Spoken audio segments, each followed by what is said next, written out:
Okay. Yeah, put it on order. All right. I can't wait. I can't wait till Alexis gets hers. Oh man, she's very excited, about it. So. Can't wait. Right here. I believe we are on. There's the pup. Here she is. Okay. Oh, how old is Oh she? yeah, there's Athena. Good. What a great way to open. Yeah, Great. she's 2 months. Okay, good. I think we're in the green room. And all three people are on. Hopefully, somebody will tell us on Facebook if we're not. So listen, welcome everybody to the green room. It's a joy to listen. We're a little remote today because the hurricane blew through fast, right, Ruta? Not that fast. It was like 12 hours. Yeah. But we closed early yesterday afternoon, and this morning we're not seeing patients till noon. So Ruta's still at home. I came in because Don and I hence tried the to messy work on office. tech files last night to do it from home, but we knew it'd be better in the office. And we're thrilled to be joined by Jose Belen this morning, a dear friend, absolute cannabis advocate, OG, with his Athena, who I know is squirrely to get out, but I'm glad we got her in the shot. Anyway, Jose, literally, Ruta was one of the first people that I met in the cannabis space when I first started out. Jose, would it be true that the first time we met was when you were on stage with Montel, actually? Yeah. Right, with Montel Williams, and he had introduced you, and that was one of your first speeches, right? I think we talked about this before. That was the first one. That was the first one. So why don't you go ahead and introduce we are good. We're good, but you know what, Ruta? We're getting feedback from yours, I believe. So we're hearing triple. We're hearing the audio stream tripled. Now we want to make sure our stream is perfect before I let Jose kind of tell us a little bit about himself. Better now, from the mic. How is it now? It's good, Ruta. Yeah, we're good now. Okay, I'll just keep it up here. So listen, we're in our transition, hopefully peaceful transition of power. And Jose, as a veteran, of course, he can weigh in as per. But, Jose, we typically start out the green room with just a little political update. And it's been interesting. We had an election day special last Tuesday. Then last Thursday, Ruta, of course, we were, in what seemed post-election haze. And now there seems to be obviously a decision, that the votes can't really be undone, but we haven't quite gotten to an acceptance yet for a peaceful transition of power. And I know from my outlook, and Ruta, you and I joked yesterday, an over-under on a lot of our Republican friends, State Senator Gruters and, Congressman Stubbe, I say a week that they will come out and accept the election, call President-elect Biden president-elect, and you didn't really give me an answer if you thought it was going to be over or under a week. I say it's going to be about a week. I think everybody's going to have to give up and just accept the results. I think it's only going to be when the electoral colleges come back with their official vote. So I'm thinking a little over a week, but okay. I that's just my feeling. And one of the things that I have to just say, it's very disheartening. The division that occurred in this country, even over the voting and now this process, it's so sad. This is an American process. It has no color behind it. It's not red, it's not blue. It is red, white, and blue. And, for us to face this crisis, I have to give kudos to the forefathers that created our country, that they foresaw somebody like this person that's in office right now not wanting to give up power, that they set up parameters that whatever may, the people have spoken, and the people will remove him from office on January 20th of this year. So kudos to the forefathers who foresaw, this possibility occurring, and that they put up the parameters to make sure somebody like him doesn't stay in power, and that the people— God forbid the military should ever have to get involved, Jose.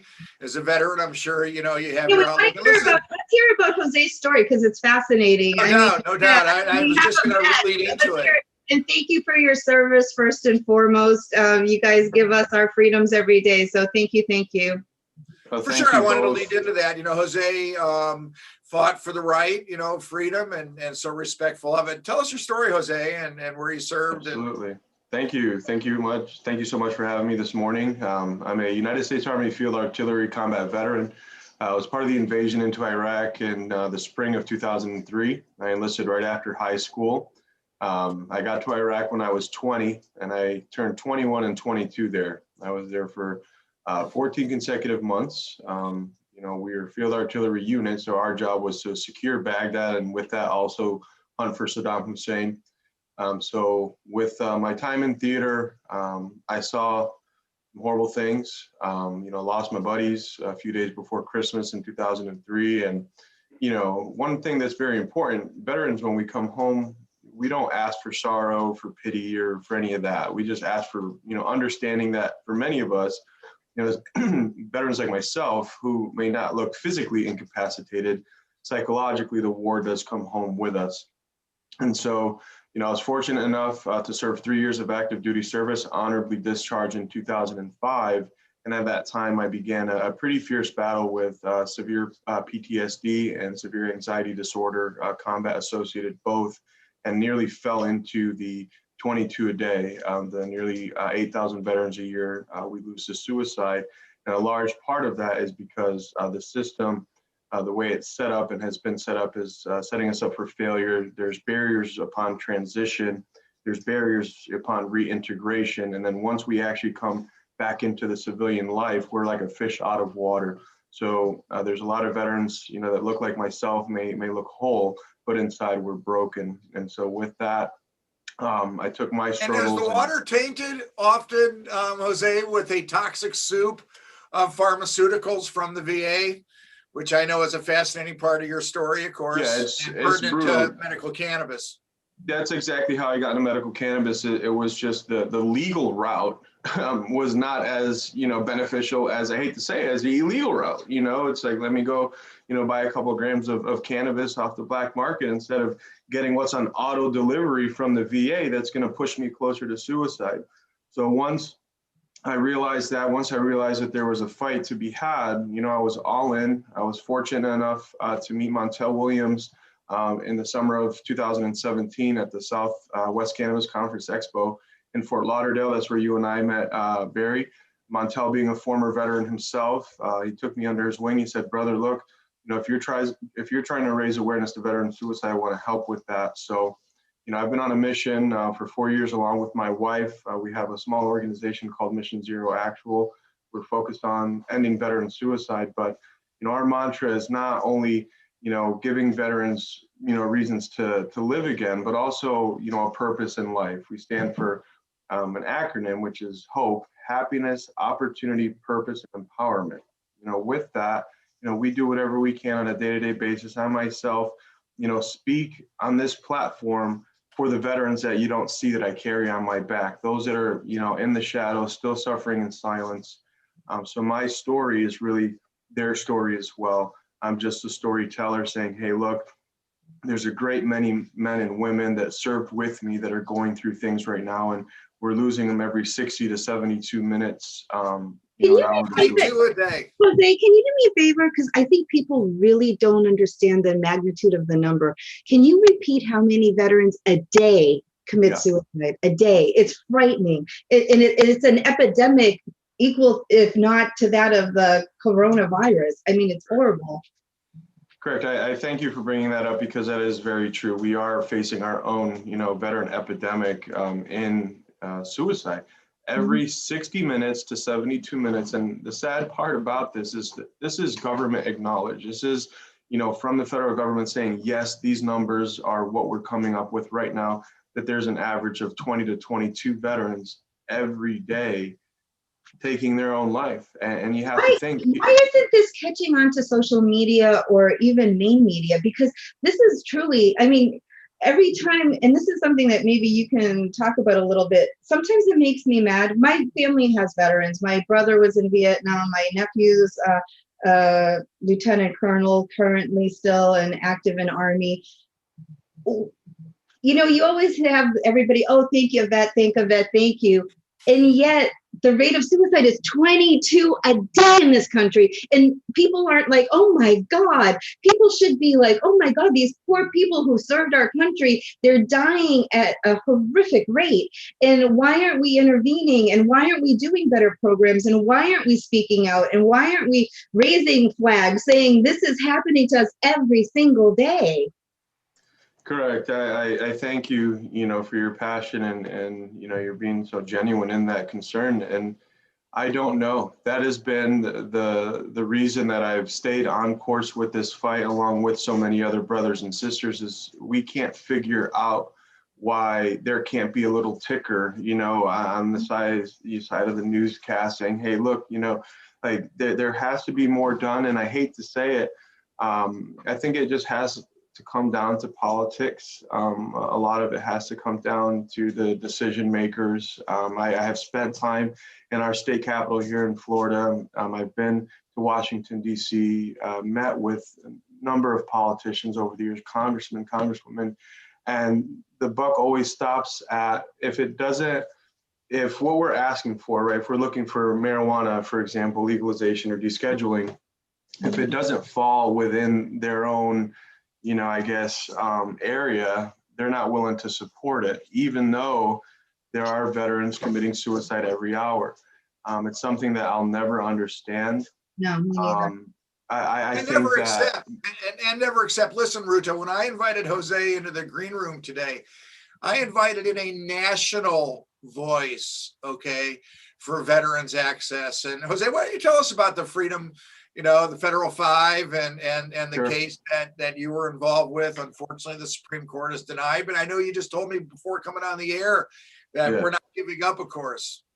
Absolutely. So, in meeting Montel Williams and having that opportunity to speak that day, there were some folks in the audience that, heard my plight to say, hey, look, help me raise awareness to veteran suicide. And one of the gentlemen in the audience was Marvin Washington. He's a former Super Bowl champion with the Denver Broncos, incredible advocate, someone, who I respect and admire dearly. He said, Jose, listen, I'm about to embark on something pretty historic, and I would love for you to be a part of it. We're going to launch a federal lawsuit, against Jeff Sessions, the Department of Justice, the DEA, and the United States government. Jeff Sessions, boy, that seems like so long ago. The little elf coming out of the tree. So he was, pretty much at that time the main target, because that was pre him trying to rescind the Cole memo and all that. So he said, there's a little girl on the lawsuit. Her name is Alexis Bortel. There's a young boy. His name is Sebastian Cott. And these children, once I learned about their fight, and I'd be coming to the table as the veteran, and so we started this lawsuit in the. I think we lost him. Yeah, it's okay. We'll get him back. So, right. I mean, Jose's been fighting at a national level, Ruta, and But what a disgrace. This is and I'm sorry, and I have to say this, I find this a disgrace on our country. I do. Like, to hear him and that number again, that's staggering, that 22 a day. And again, for all of us that, just say thank a vet, it's so easy to say when you say thank a vet, and then deep down inside, that vet, as Jose said, is struggling, and the facade may be like he's okay on the outside, but the inside is crumbling. And things like medical marijuana, that should be a simple thing, get held up because of politics. It just seems so inappropriate that politicians should never play with the lives of people, and especially our veterans. For everyone that votes against something for veterans, they need to go serve for just a week and then come back and see how different their attitude would be, because yay. Sorry about that. Jose's been a man of action, and more so than the case, but I want you to get back to it. But Jose still hosts, what is it, at every other Friday afternoon, Jose, and Mission Zero has been a consistent, an active force. But go back to the case, because I want everybody to hear about how it all came down. Absolutely. So, we launched the lawsuit in the summer of 2017.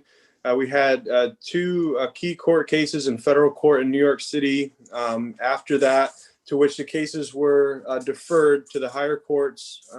We made it to the Supreme Court and ultimately thought that they would give us the opportunity to see this thing through, but the Supreme Court decided to dismiss the lawsuit. And, for us, that was a big win to even get there to that level. Shows that, we're almost there. So I had a meeting with my attorneys and the co-plaintiffs, and, a lot of folks were sad. And I said, listen, let's not be sad. In the military, in the middle of battle, sometimes you have to pause you have to pivot, reposition, and then you go back.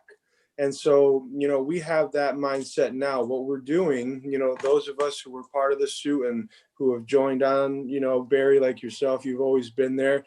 We're now all coming together as a collective unit, state by state in a way, to create, perhaps, local, lawsuits, things of that nature. I don't want to let the cat out of the bag, but to make a long story short, this isn't the last of us. Very good. Really very good.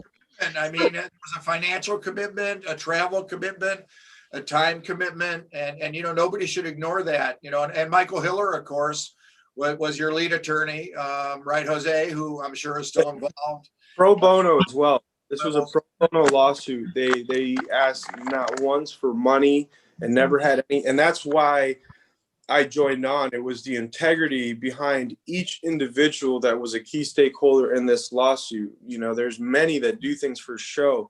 And one of the things that I learned in the military that I carry, with me is selfless service. Do things because it's the right thing to do. Do not expect anything in return. And that's what, I saw in this legal team. And I'm excited for what's to come, because at the end of the day, there's just such a injustice going across so many different barriers, whether it's, having cannabis available for children, for example, having cannabis available for veterans, the elderly. There's so many things that qualify to just be done. And I'm hoping that this new administration, is the one to kind of make that happen. I hope so. We can only hope so, because it really does. It changes people's lives. And I know that when I had run for office here, I met with a lot of veteran groups, and you hear it consistently from the vets. There was one gentleman in particular, I was on a show with him, in fact, and he was saying he was on so many pills, either for pain and PTSD, that he couldn't function. He couldn't even get off the sofa. And so at least now, I mean, the cost barrier to medical marijuana is prohibitive for so many vets, and it's not a covered benefit. And yet he said when he started taking, and he collected money and got the money to get his card and get on medical cannabis, it changed his life. He's like, I can function. I can come here and talk. I'm not just sitting there on the sofa. And it's so, again, I'm so proud of you for what you're doing, that you're standing up for, like you said, all the guys and girls that are behind you on your shoulders, because really the voices need to be heard loud and clear, and they really do. So kudos and thank you for everything that you do. And you want to talk a little bit about the flag making that you do in the back, because that's we'll put that up. Absolutely. So I've struggled quite a bit since coming home from service. The loss of my best friend and my lieutenant before Christmas, 2003, is something that just completely devastated me. And Memorial Day has always been, a tough day for me historically. And so this year I had a choice, a personal choice. Do I just drown myself in sorrows, or do I do something, that's meaningful and productive? And so I called my best friend and I said, hey, why don't we make a wooden American flag? I would like to, to do that in memory of my buddies. And so, in the making of that first flag, the minute I painted the first red stripe, it really allowed me to connect with, the incident that happened to them downrange in real time. And instead of channeling anger and sadness on Memorial Day during the process, I channeled that into, healing, and I painted the rest of the flag. I burned it a little bit to torch the wood and stuff. And again, going back to that incident downrange, instead of, being upset and angry, I felt okay, and changed my life. So on Memorial Day, I started making wooden American flags. And, from there, I was asked by a friend to make one, and another friend. And I said to myself, I want to start, a little business, and I'm going to dedicate it to their memory. So, I started the Freedom Factory Flag Co. on June 30th as a small LLC this year in memory of Private First Class Stuart Wesley Moore, who was my best friend and roommate, and my lieutenant, who was posthumously promoted to captain, Matthew Saltz out of Montana. And from then to this day, I have made a number of flags with gold stars. and I have donated them to families that have lost men and women across America at no cost. I build them all by hand. And here's an example. This is one that I have here at home. You know, I built a family. Wow. Gorgeous. And we'll put up, Dawn, can we put up the website so if anybody wants to order one online, they can go ahead and click on and reach Jose to get one? Listen, we probably have a couple in our office, and you know, Jose and I do a couple special things now and again together. We have one that's being delivered out to Alexis Portels out in Colorado for her birthday. And Sue Sisley, one of our leading researchers. I also wanted to make sure I had one in her office. I just think there's such a great example of Jose's healing powers. And I know he puts his love into every flag, but I know the healing that he gets from them. And I'm so respectful of that work with his hands that I know he's able to channel into healing for himself and others. And every project that he does, I'm so respectful of, because he both heals himself and reaches out to heal others. And that's something that we all look for in life. And if you can find that, then that's a special thing to do. I've been honored to be a physician and had that ability to do that with passion and to give back. And Jose, tell us about a couple other your projects. I know for those veterans that are looking for someone to reach out to, you have your Friday afternoon sessions, and of course Mission Zero in general is always there. So before we wrap things up, I want to make sure how everybody knows where they can reach out for some of the services that you know are out there for veterans. Please do, yes. On Facebook, just search Mission Zero Actual. You know, Mission Zero is organization that's really spearheaded at ending veteran suicide. And with that, that's a lofty goal. We understand that we can't do it alone, you know, so my wife and I have kind of, you know, built it out to be community, you know, organized and run. And with that, over the last few years, we've done, you know, some amazing events with the Orlando Magic, for example, here locally in Orlando. They have been incredible with us. We've brought a couple hundred veterans to some games last year on Veterans Day. Pre-COVID activities, of course. We'll get back to that, Jose. Pre-COVID activities, but you know, during COVID, you know, we've made a little footprint. We've put on virtual veteran happy hours. For this Friday will be our 29th consecutive. We started that in the mindset of, you know, if veterans were struggling with social isolation pre-COVID, imagine what is going to happen now, and God forbid that suicide numbers spike. And one alarming thing that's happening right now is that the Department of Veterans Affairs has been delaying their annual suicide report. They're not putting it out, and yeah, and again, that's why, you know, I'm so concerned. So with virtual veteran happy hour, you know, we said, hey, let's put a Zoom link up and say, you know, veterans come on Fridays at 4:30 and decompress. From then to now, we have over 100 veterans, you know, across the world that join on Fridays. We check in with each other. Egos are checked at the door, and everyone gets to, hey, how are you? What's going on this week? How are you feeling? And we sit there for an hour, 2 hours, 3 hours sometimes. You know, this is veterans only. They let me in for one meeting, so I could yik-yak a little bit. But I'm by invite. I'm messing around with you, and it should be veterans only. You guys deserve your own forum for your own voice, and so fortunate that you're there to put that out. We're gonna make sure we get that link also, Jose. So our veterans in our practice know where to find you every, you know, Friday at 4:30. You got it. It's all about healing, man. At the end of the day, my goal in life is to help empower as many human beings as possible, especially veterans out there that are at that ledge. When I was at that ledge, I didn't want to die. Veterans don't want to die. The 22 that are giving up every hour, we don't want to go anywhere. The thing is, we feel that we're a burden to everyone around us, and that couldn't be furthest from the truth. And so by having this opportunity this morning, Barry, and you know, you guys giving me the opportunity, you're potentially helping save a life that, you know, we may have not even known about today. So, you know, kudos to you guys. I think one of the things that's important, Jose.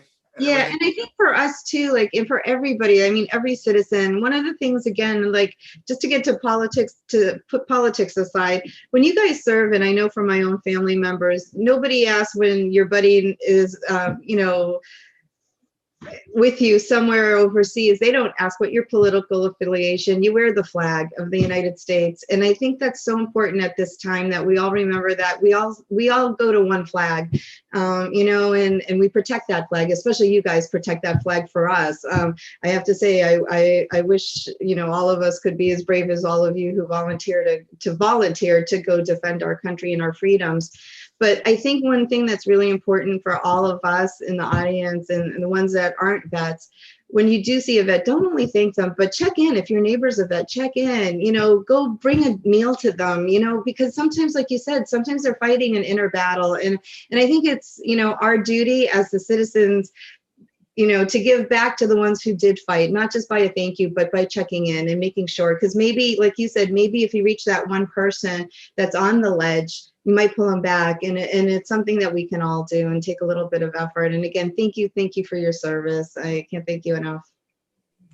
Amen. You know, one last thing, you know, that I'll say in regards to the political, you know, turmoil that we have here at home and the flag itself. You know, when when you're in the war, there are times where death happens and it's quick and you have no warning. But then there are times that, you know, you're kind of realizing, you know, that time's running out. And there were a few times where I found myself in that situation, and there were three things I thought about. The first thing I thought about, what was my mother doing back home? Was she cooking? Was she at church? But, you know, she had no idea that her son was potentially about to lose his life, and that, you know, she was on my mind. One. Two, my little brother. Where's my little brother? I love him. And, you know, what was he doing? And the third thing, I looked at my right arm. We all wore an American flag patch. And I would look at each star, and I would look at the colors, and I would think of every American back home and say, you know what? If I die now, it's okay, because I'm dying for you guys. You guys may never know my name. You will never hear of me, but I'm ready to go. And that's the reality for a lot of men and women who are buried now at Arlington and throughout the country, are no longer here. They died proud of that flag. They died proud to defend, not because at the time, you know, Bush and Cheney and all that stuff, it never came down to that. When it came down to brass tacks for us, it was about bringing your brother and sister home with you and defending with honor and integrity. And that's really the ethos of a veteran. Wow. Thank you so much, Jose. So profound, every bit of it. And I can't wait to see you and give you our OG Advocates hug officially, and stay safe and healthy. Best to Danielle, and keep doing your thing. And everybody, the flags are gorgeous. Yeah, we probably have a couple in the office, and we'll make sure we get all those links up, because everything you do, Jose, absolutely deserves support. So keep on keeping on, but I'll never stop. And thank you for giving me a voice and giving a voice to the voiceless, brother. Thank you. Thank you. It's awesome. Thank you. Guys, be well. We'll see you next week.